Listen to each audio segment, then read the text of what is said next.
and welcome to the United States Institute of Peace. We are delighted to have you with us today for the launch of USIP's Senior Study Group report on China's influence in the freely associated states of the Northern Pacific. As many of you know, USIP was founded by the U.S. Congress in 1984 as a national, nonpartisan, independent institute focused on preventing, mitigating, and resolving violent conflict around the world. As part of that work, over the last few years, USIP has led a series of senior study groups looking at China's influence on conflict dynamics in specific countries and regions around the globe, including Myanmar, North Korea, the Red Sea arena, and South Asia. The report that we are launching today is the fifth in that series. This report examines China's increased engagement in the Republic of the Marshall Islands, the Republic of Palau, and the Federated States of Micronesia, collectively known as the Freely Associated States. And this report comes at a particularly important time. First, because China's engagement across the Pacific Islands region is increasing in ways that have important implications for U.S. national security interests. And also because the compacts of free negotiation, those agreements that form the foundation of the U.S. relationship with each of the freely associated states, are currently being negotiated for the future. The project that we are here to discuss today was led by three exceptional co-chairs. First, Admiral Phil Davidson, former commander of U.S. Indo-Pacific Command, General David Stilwell, the former Assistant Secretary of State for East Asian and Pacific Affairs, and Dr. Robert Underwood, former delegate to the U.S. House of Representatives from Guam and former president of the University of Guam. Under their leadership, USIP convened an expert group of 16 experts who met 5 times by video conference and once in person. And the group also consulted widely with officials and experts from the freely associated states themselves, as well as from other countries around the region. I want to take just a moment before we dive in to thank the members of the Senior Study Group for the time and energy that they generously gave to this project over the last 9 months. This would not have been possible without them, so if you'll bear with me, I want to read their names just to make sure that they are recognized for their contributions to this project.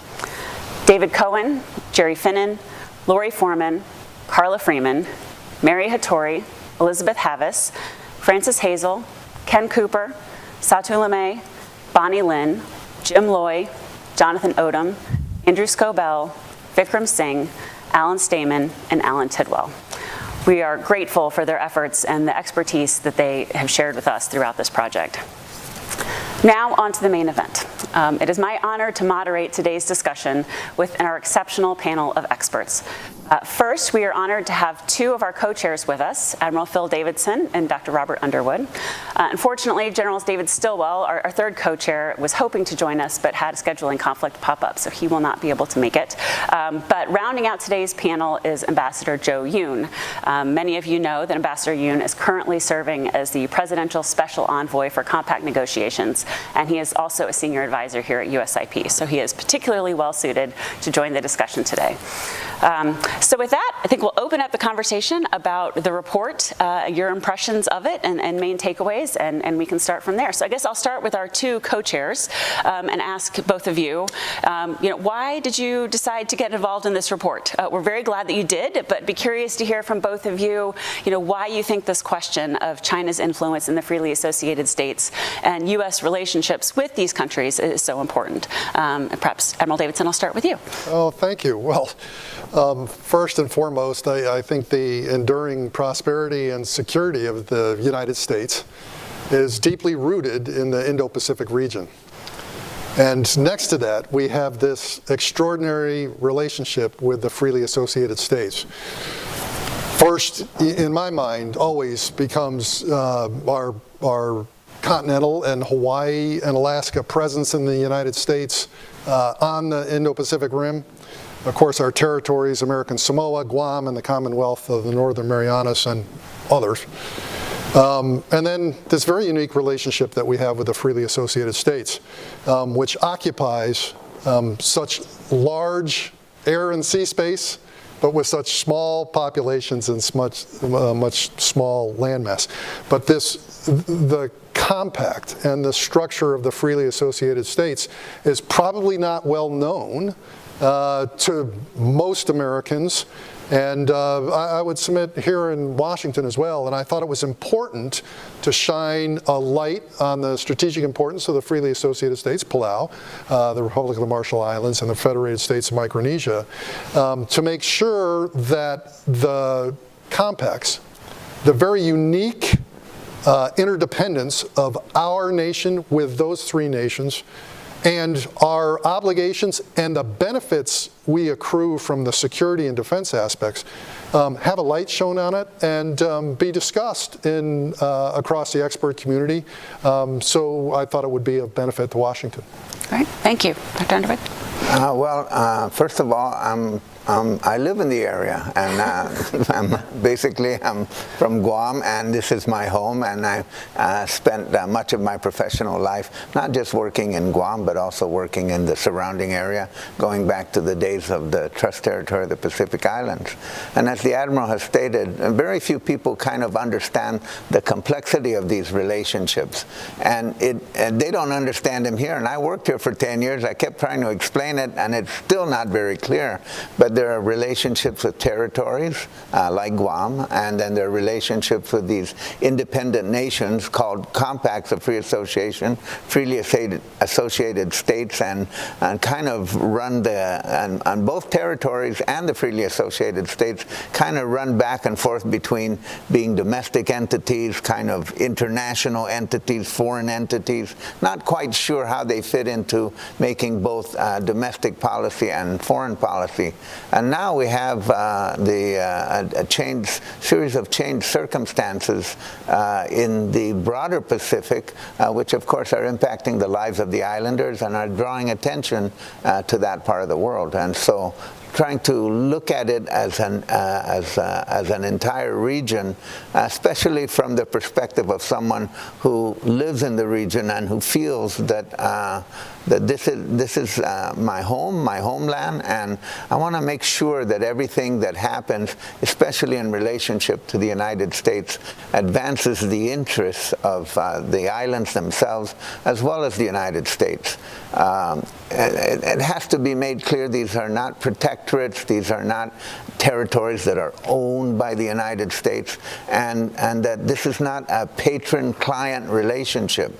This is a relationship that supposedly is founded on some enduring values, and those enduring values are important to restate in the process of negotiation. Commitment to democracy, commitment to openness, and the advancement of peoples in those areas, and then to establish the defense and diplomatic conditions that enhance those things, as well as deal with the concerns that people have. So people in the territories, and of course people in the freely associated states, are really affected by all the conversations that are going on about Chinese influence, and so it's really vitally important to have a kind of an island perspective on many of these issues. Wonderful, thanks. Oh, I've heard both of you lament that there is perhaps not enough understanding of the U.S. relationship with these three countries in Washington. However, there is one person who understands these relationships very well here with us today. And so, Ambassador Yoon, I would turn to you and ask if you could tell us a little bit more about why the U.S. relationship with the freely associated states is so important, and perhaps a little bit about your role now as you're negotiating the compacts. Thank you, Dr. Stats.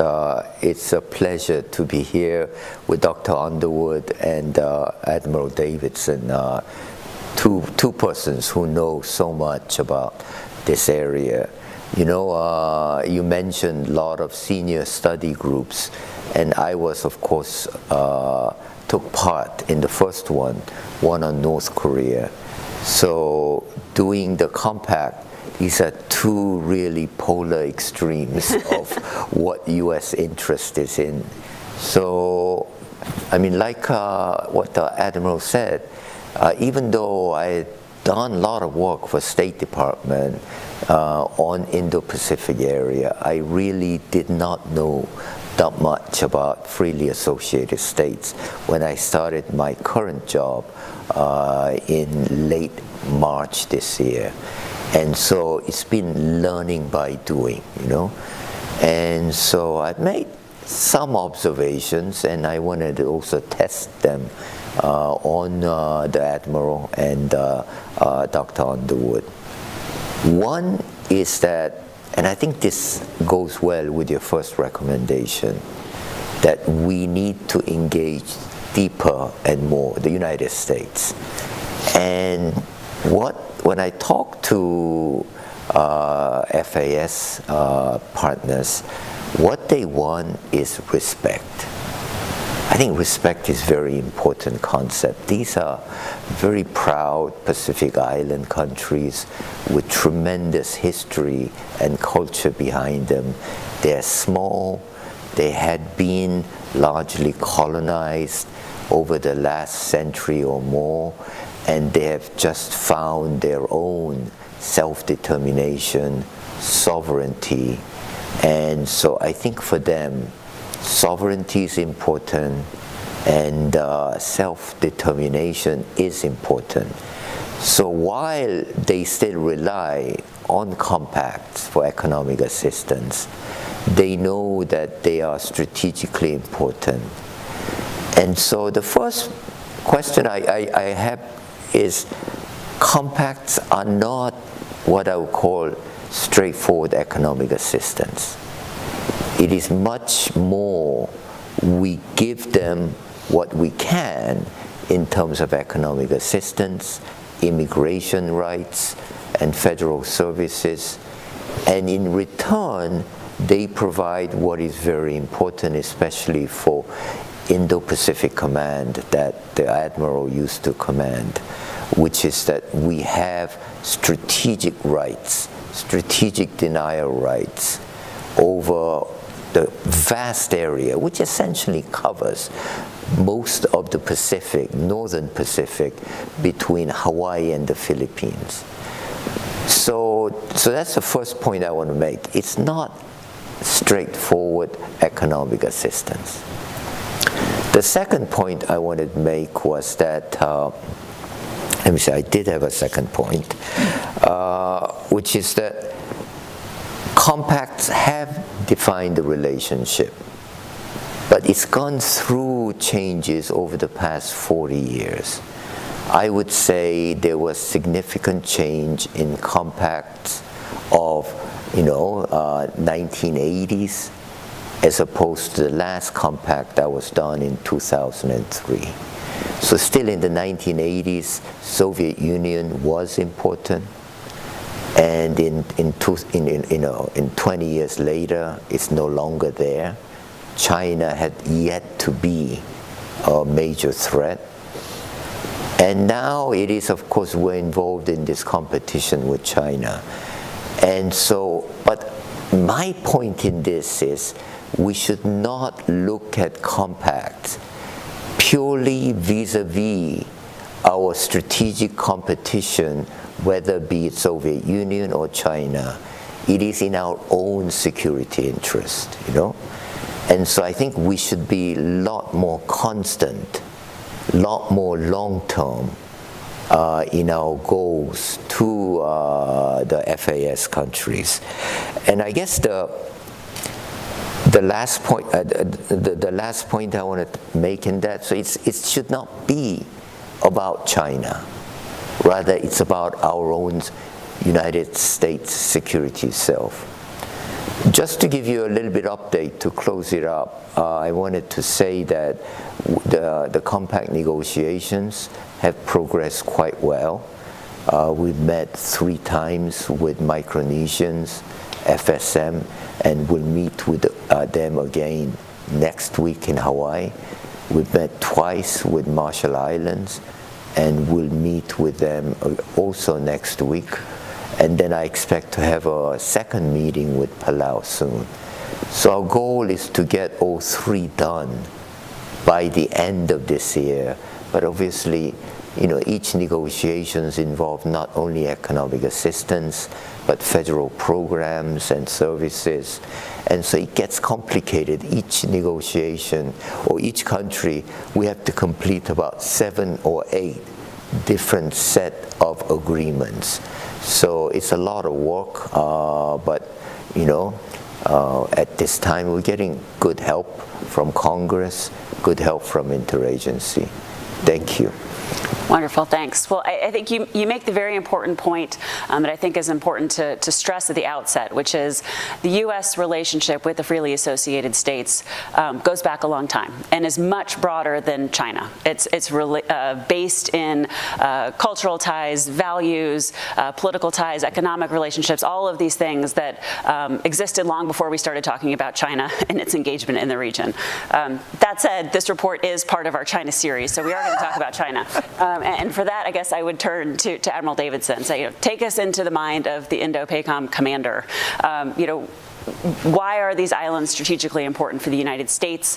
How are we seeing China becoming more engaged in this part of the world, and what are the implications of that? Well, thank you. Well, Ambassador Yoon highlighted it geographically, which is, the most important aspect of it to a military man or woman, and it's the fact that they are the North Pacific.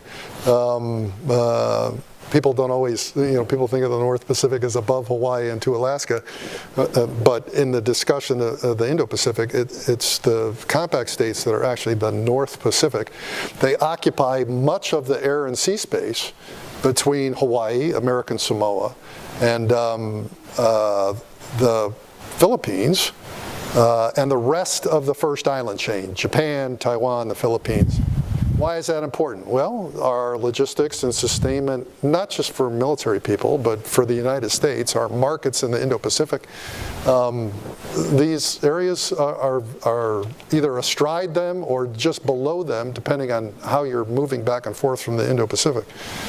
And they also are in an area between Guam, our most important Western domestic U.S. military facility, and again, the first island chain of Japan, Taiwan, the Philippines, and South. And as you talk about the second island chain and the third island chain issues in the Indo-Pacific, they become very important aspects for defense and offensive capability in the second island chain. The ties with the U.S., go back more than a century, but certainly deeply since the end of World War II, when Americans fought and died in and around and on many of these lands.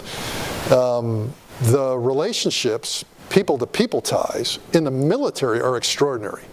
The 3 FAS states per capita provide more U.S. servicemen and women than any of the 50 states in the United States and any of the territories. It's really an extraordinary heritage and link for the U.S. military to have that as well. And then as we think about the future, what capabilities are coming, from the bottom of the sea all the way up into space, the area of the 3 freely associated states and our territories becomes more and more important, not only for our own interests, but certainly for China's as well, as they're seeking accesses throughout the Pacific. Certainly in the very beginning of the Belt and Road Initiative, they talked about it in terms of commercial accesses, but they've revealed in the last 3 or 4 years that these are dual-use accesses as well.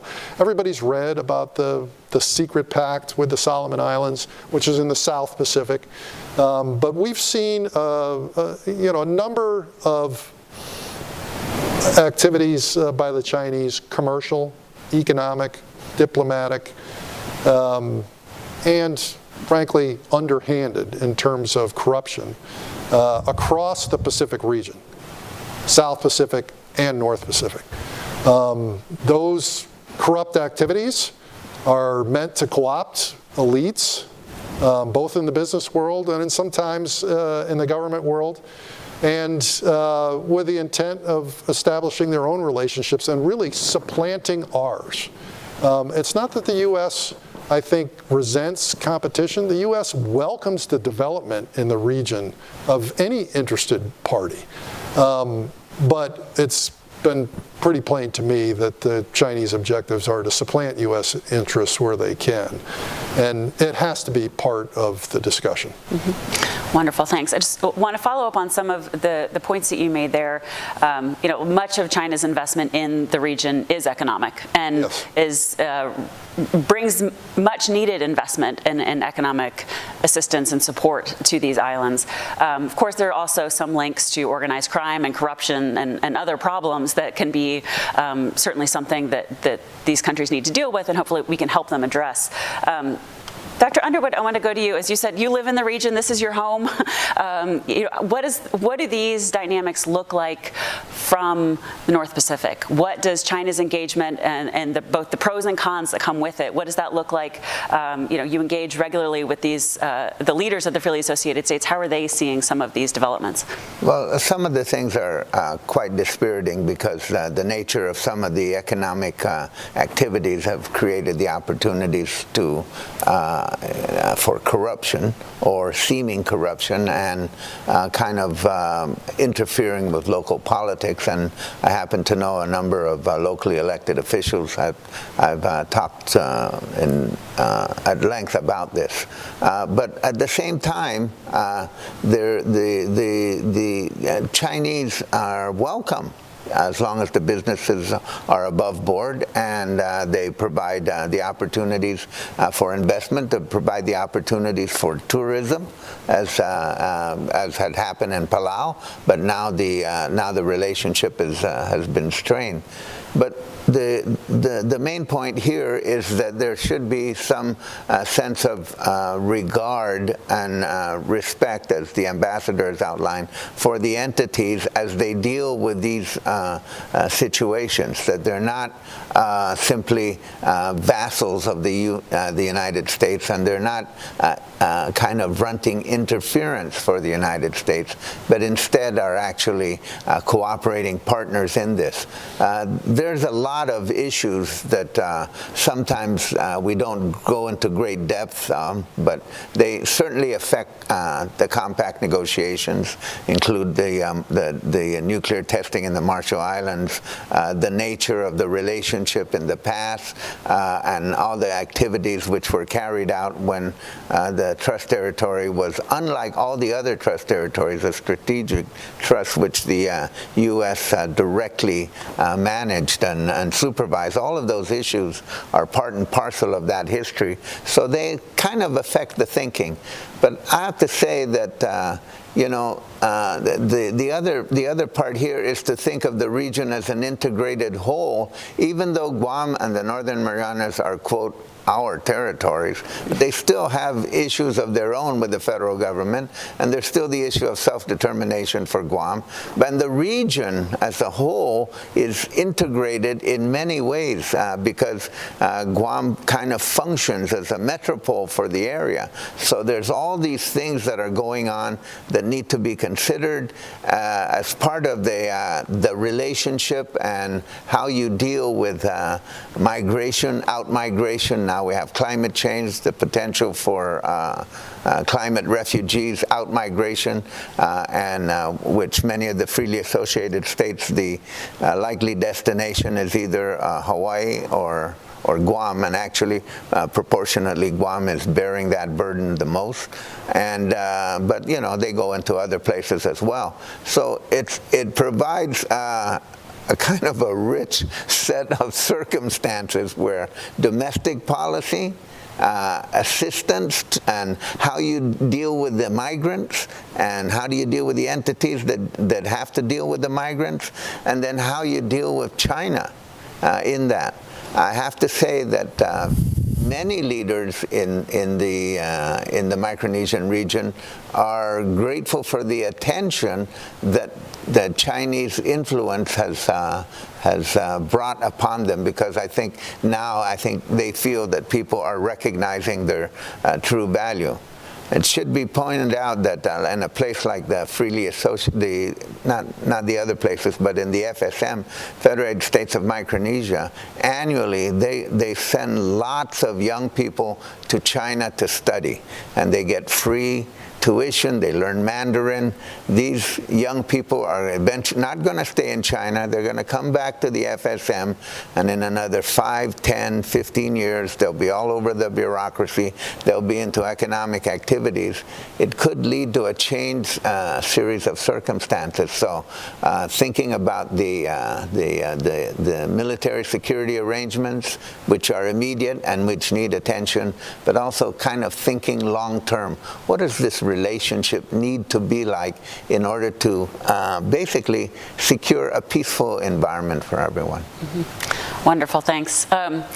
One more note on the strategic aspect. One of the dynamics that we have not talked about yet is that of Taiwan. And of course, Palau and the Republic of the Marshall Islands both have formal diplomatic relationships with Taiwan. Just curious if you could say a few words about how solid those relationships are and what the implications of those relationships might be. I don't know if you want to say something sure. first, I mean, that's a constant conversation. And, both I'm very familiar with both the leadership in the RMI and Palau. And of course, they want to maintain those because those are of great benefit to them.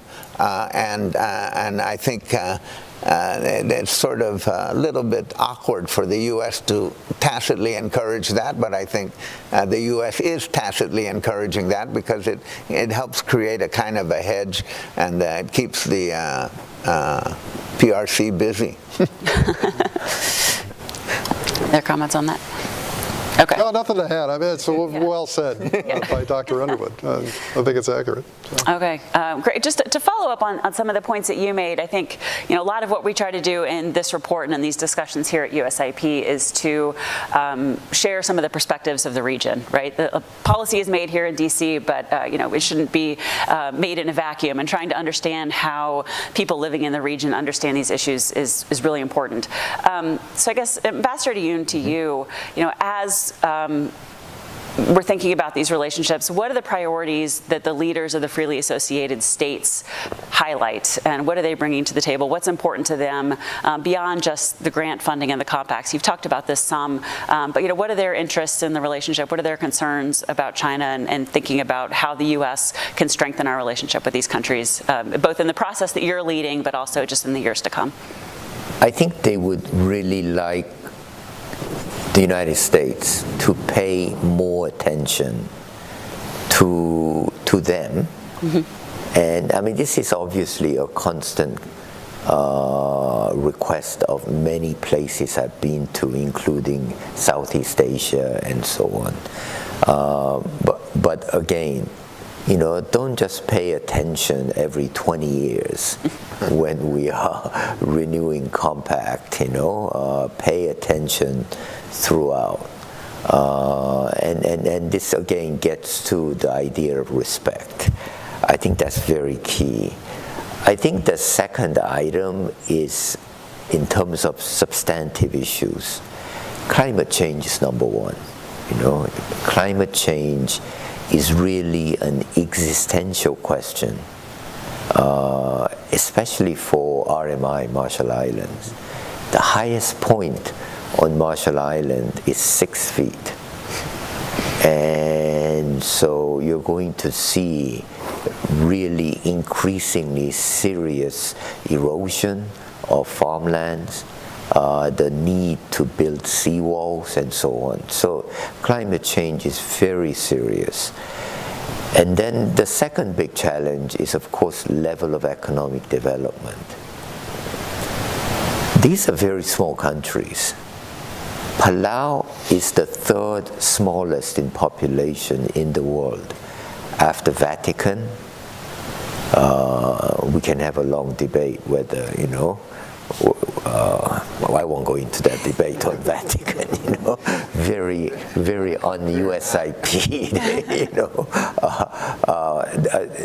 and I think Nauru is the second smallest, and then a third one is Palau, with 17,000 people, and it's decreasing.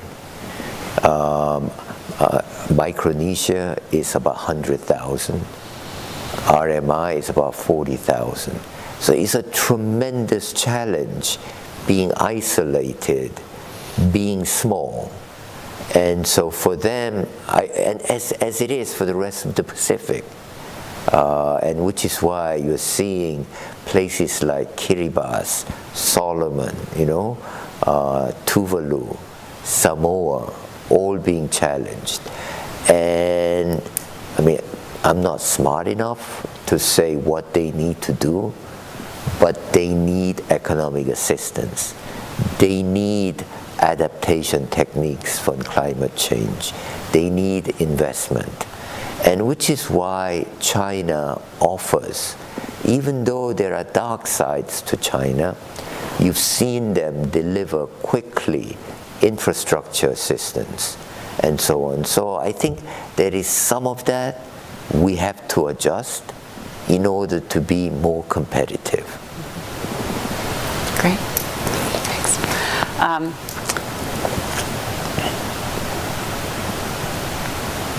Sorry, I was going to back up. I guess thinking about, as you said, the countries are glad that the United States is paying attention.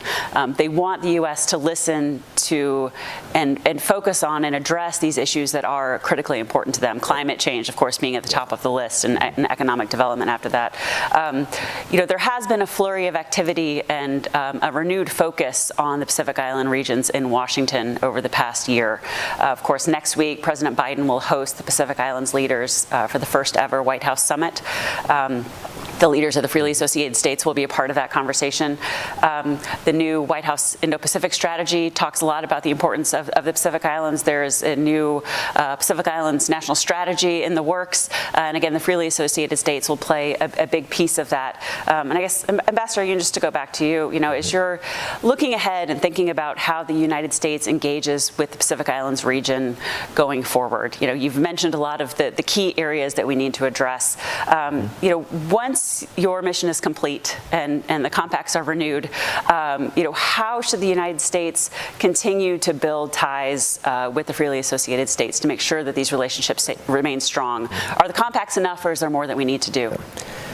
I think freely associated states have a special status, quite different from rest of the Pacific.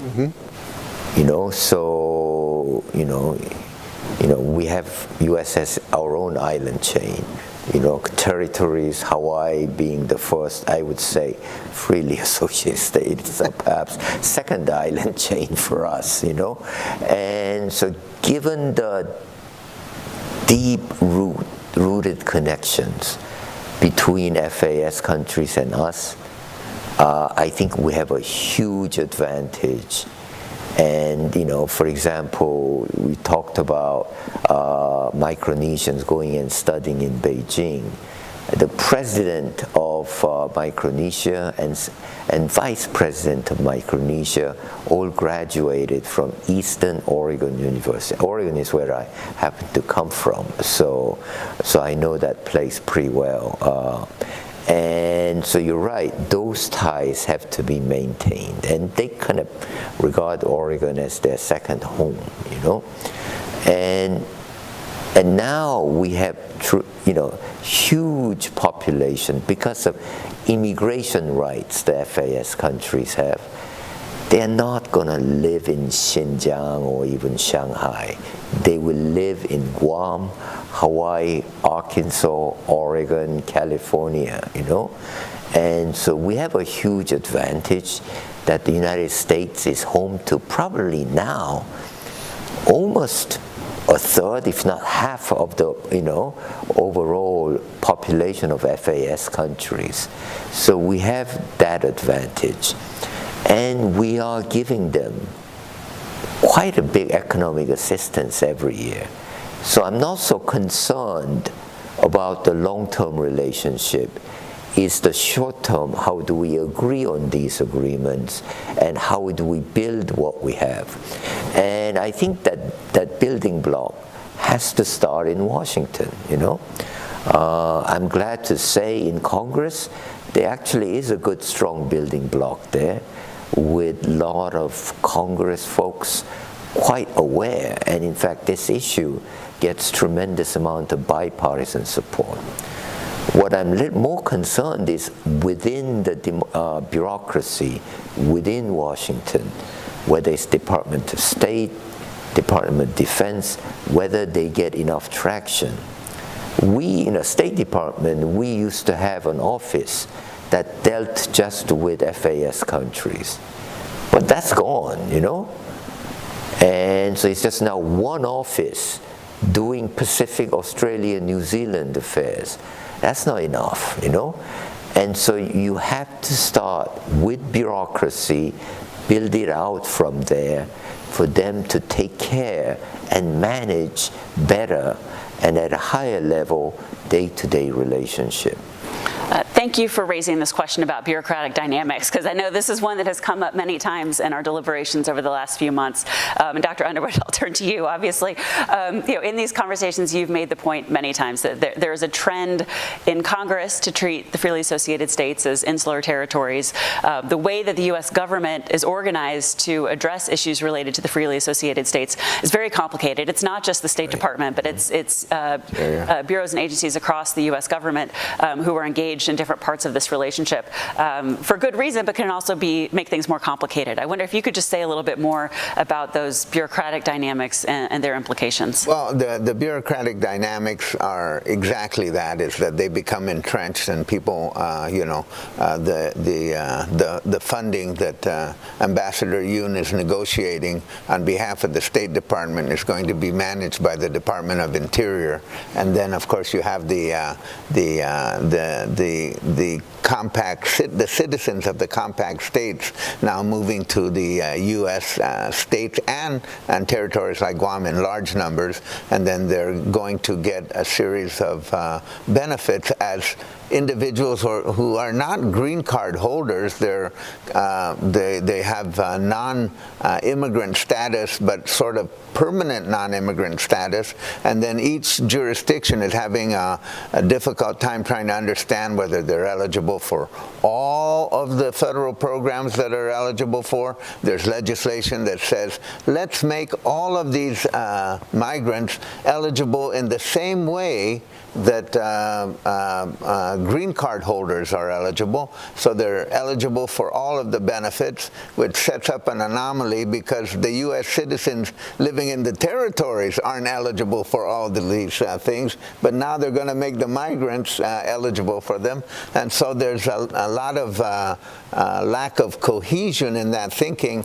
and I'm hopeful that the Congress will take a look at this and kind of revamp how these things are dealt with. Not to just say State Department is the winner over Interior, but to say have a new structure, have some kind of interagency, a real interagency arrangement that really addresses these issues, because HHS is going to be looking at certain kind of benefits that they're going to hand out to people, and they're going to have constituencies, and the benefit packages, the COVID the pandemic COVID experience is that a lot of things went right to the compact states as if in fact they were territories or domestic areas of the United States, which was an emergency measure, but then that sets up a whole series of expectations for the future as well. So those things have to be kind of carefully thought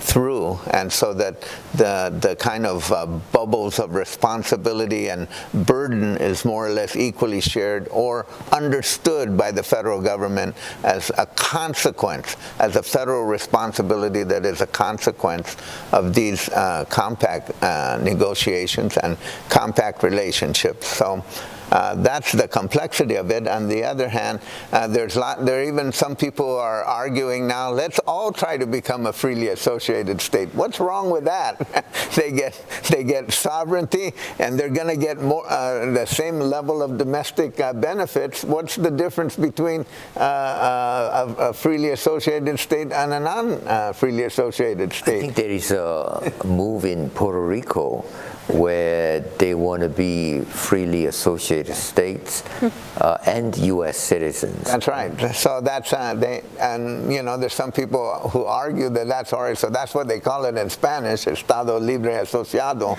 and in reality it isn't. But there's all of these kind of dimensions to that, which have implications. And for someone who lives in the area, I'm just grateful that the attention to China has allowed all of us to have this very robust conversation. Because the implications are not just what are you going to do with territories, but also how is the federal government going to manage what is going to be a long-term relationship. This relationship is not going anywhere. Maybe people don't know, but people who are running for office in the freely associated states campaign as much out of the freely associated states as they do inside, because all their people are living somewhere else. They're living in Hawaii, or they're living in Guam. And in some instances, the presidents of these countries were determined by votes that came outside of the country. Yeah. And so these things have a kind of an amazing consequence, but it's part of the, I think it's as long as people understand the responsibility for it, we'll do well. I have to say that in the past few years, I've been kind of talking about that the Micronesian region is no longer an American lake, because everyone was comfortable with that and strategic denial. But the only ones who seemed to be aware of that was the Department of Defense. So they were really keen on understanding that this was a serious and I think series on of that circumstances. you have to also distinguish somewhat Indo-PACOM from who are completely aware of the importance, and Pentagon. I don't want to get too deeply involved in this one. And that's part of the bureaucratic. I think that's a part of the bureaucratic thing, where Indo-PACOM is completely aware, and less so as you get further, and far away in Washington. Well, I will ask you a question on this point specifically. I think both the depth and the breadth of the relationships which are established in the compacts is really astounding. And we've talked about it a little bit today. I hope people will read the report where you can read more about exactly all that includes. One of the provisions, though, does give the United States the right to establish defense facilities in the freely associated states. But that's not a provision that we have really taken much advantage of, aside from Kwajalein. And I wondered if you could say, should the U.S. take greater advantage of this opportunity going forward? How should we think about the potential for defense facilities or military presence? Well, I think certainly as we think about the security of the United States and the threats that emanate from the Indo-Pacific region, and kind of the new dimensions of long-range rocketry and our ability to defend against that, both the continental United States, but our allies and territories as well. In addition, new capabilities in space and things like that. We need to be thinking about the freely associated states. During my time as the Indo-Pacific Command Commander, there was intense interest from the Congress, resulting in the Pacific Deterrence Initiative. We talked at depth strategically across the department and with the Congress about what our posture needs are. That's code for, where are there places where we could go? Airfields, logistics support, ports, things like that, within the first, second, third island chains that perhaps need some attention and some opportunity. There are some initiatives underway, budgeted already in the freely associated states, and I think there's opportunity for more. We've heard from the Republic of Palau and the president there, who's asking for U.S. defense facilities and bases in his country. And it's something that we need to be doing more of, and certainly be aware of as we think about strategy for the United States and our long-term security interests, and what these three freely associated states deliver to the United States in terms of benefits, not just obligations. Yes, absolutely. Thanks. Well, we are running low on time, but I would like to give each of you a chance to make some final concluding remarks or observations, if you would like. You can take that in any direction you like, but I guess specifically if there are any findings or observations from this report, but also the conversations that have informed it over the last several months that you found to be particularly important or noteworthy that you would like to stress or share here today before we end this event. I will let our co-chairs contemplate on that just a minute. Ambassador Yoon, I'll go to you first because I see you scribbling notes, but if you have any thoughts you'd like to leave us with. I've worked with a lot of so-called allies, not so-called, they are allies and partners. And where we have mutual defense treaty, like South Korea, NATO, and so on. I think, what people don't realize is the compacts are even beyond that, way beyond that, in terms of the alliance commitments, defense commitments, strategic commitments. And so they are really, I would say, continuation of a lot of things we did while they were UN trust territories at the time. So that relationship has continued, but evolved. And I think Dr. Underwood's point is a good one. There's no doubt we have a long-term relationship with them, but that relationship has to be day-to-day managed well. And that, I think, is the challenge for Defense Department, for Interior Department, and as well as for State Department. And I do think Dr. Underwood's recommendation that there be an interagency process on top looking at these things, I think that will go a long ways towards making sure that we actually fulfill the long-term promise that is the free association. Great, thanks. Go down the line. Well, I think the most important thing for me as a result of the study is the uniqueness of these relationships. And I don't think that's necessarily well appreciated.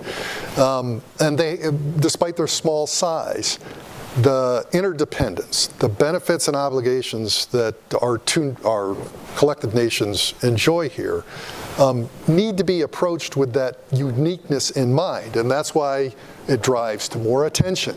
It may drive to a wider interagency process so that you can assess the collision of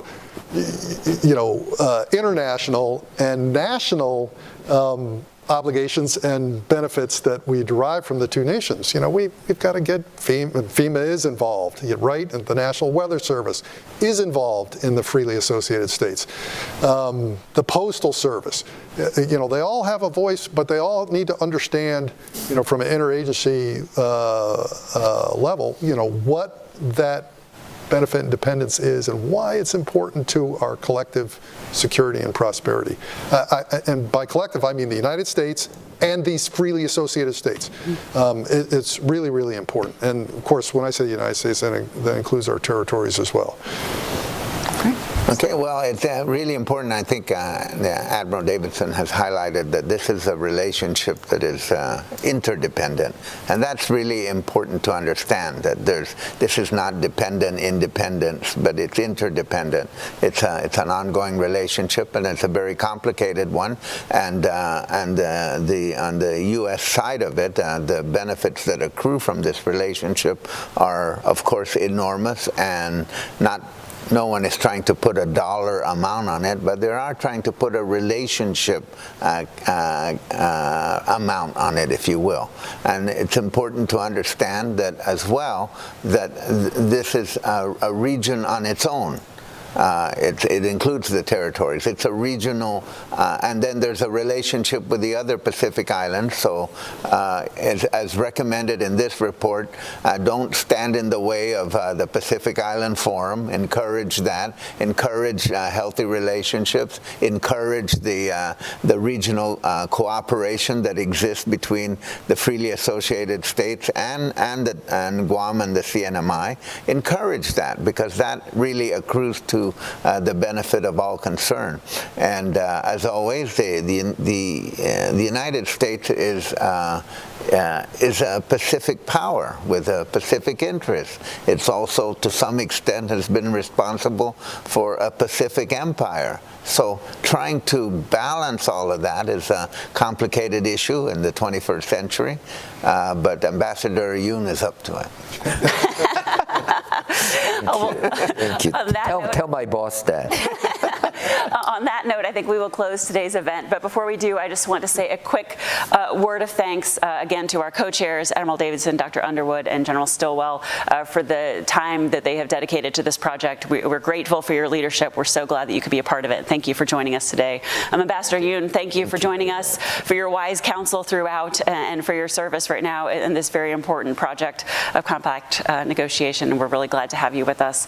I want to also thank the members of the Senior Study Group themselves, who also really dedicated a tremendous amount of time, but also just decades and decades of expertise on these issues that was incredibly valuable as we pulled this report together. And last but not least, I'd like to thank the USIP team that was really instrumental in making this happen. As anyone who's done a project like this knows, it's not possible without a lot of people doing a lot of hard work behind the scenes. I want to first thank Brian Harding, who was the project director for this effort, and we also had terrific research and writing support from Camilla Pulley Anderson, Nicole Cochran, and Trevor Sutton. So we really appreciate all of their contributions. And finally, thanks to all of you for joining us. The report is live on the USIP website now. We hope you will download it, and we hope you enjoy it. Thanks so much for joining us. Thank you.